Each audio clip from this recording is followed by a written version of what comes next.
The Day the Earth Blew Up on Blu-ray, an actual Looney Tunes hand-drawn animation. Just barely watched this tonight, so we are going to review this thing.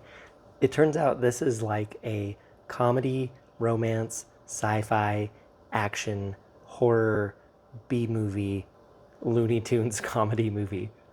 This is the cheapest and most bare bones Blu-ray I have ever had. Like, there's a trailer on here and that's it. But I loved watching a hand-drawn animated movie. It was so much fun. I love the origin story that it has. You have Farmer Jim raising these guys. Gabby was so happy that he decided to play with his friends. So like any good origin story, you get to see where people get their stutter, or where Han Solo gets his blaster, or where Indiana Jones gets his scar, right? Like you find out where characters got parts of their characterness. So we find out where he gave him his stutter. So the animation on here was beautiful and colorful and so much fun. So speaking of the quality of the Blu-ray, I think it looks really good. People have rated the picture a little bit low. I would say the picture looks really great. I think you could squeeze a little bit better compression and a little bit better detail and colors out of it, but I mean, like, it is vibrant and gorgeous. And then real quick note on the audio, it's just Dolby Digital 5.1. It's not like true HD, it's not lossless. However, I found it was extremely rumbly and was absolutely as dynamic or rumbly or bassy as I could possibly want out of this movie. And there is actually a ton of bass in this movie because you get into some sci-fi horror violence stuff later in the movie that really does use the sound. But one thing I really loved about it is that it felt true to Looney Tunes.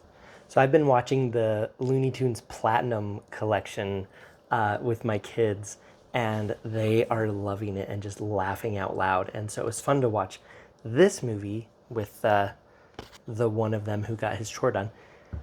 And the fact that it actually felt like Looney Tunes. Now, the only thing is that these shorts are like 8 minutes and this movie is like 90 minutes. So there's quite a bit more plot than you're used to with these characters. And then, so it felt like original Looney Tunes, but the humor was still classic, but had like a modern twist. And here's an example of that. Oh, Daffy, calm down. Yeah, there is one thing we can do. Wait for a stimulus check? No, get a job. A job? So, stimulus joke. Anyway, there's a lot of modern humor in here, and that's one example.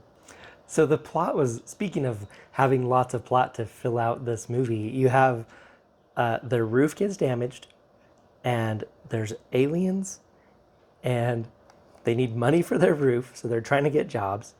And then there's like an alien invasion type thing, and it just goes from there. And like I said, there's action, there's flamethrowers, there's gas, there's hammers, and then there's just perfect classic moments like this.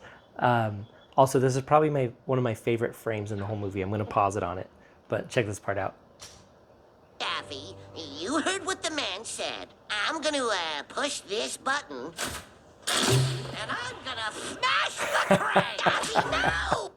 Right here, right there. That is one of my favorite frames in the whole movie.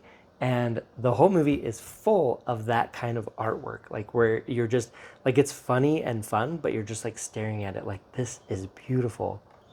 And I didn't catch this in theaters, so I had to just blind buy it, and I do not regret it. So look at the cinematography in this, where they actually have stuff in the foreground in focus, and then stuff in the background, and then back in the foreground. Like, you don't need to do that in animation, but I just loved that this movie had several instances of that. So check this out. Look at the focus. Bunch of corporate drones. Now, where was I? Oh, yeah, squid ink. Okay, so she's not in focus, he is. She's in focus. Back to him. Isn't that cool? As long as the plot doesn't twist. Take that out of context. All right, I have to share this line with you just so that other people can know that this line is real and it's in the movie and it's worth studying. Okay, listen to this.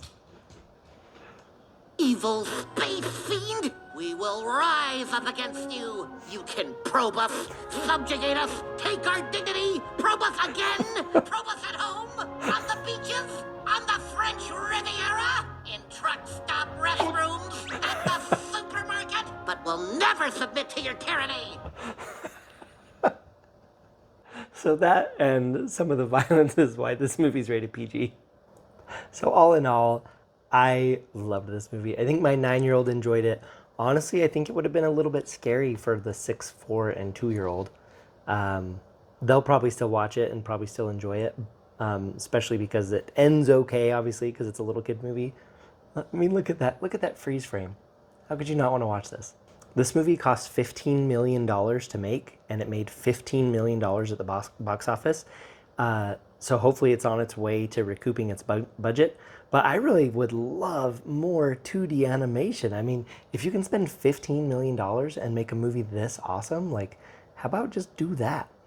I will say I do like the classic Looney Tunes better than this. This was a fun, like, harken back to it, but I do still really enjoy watching the classics Looney Tunes. Those do not get old, and I've been loving showing those to my kids. And those are a little bit easier to digest because they're shorter. Anyway, let me know what you think of Looney Tunes and if you're planning on seeing this or if you've already seen it. But that's it for now. We'll see you in the next one. Bye.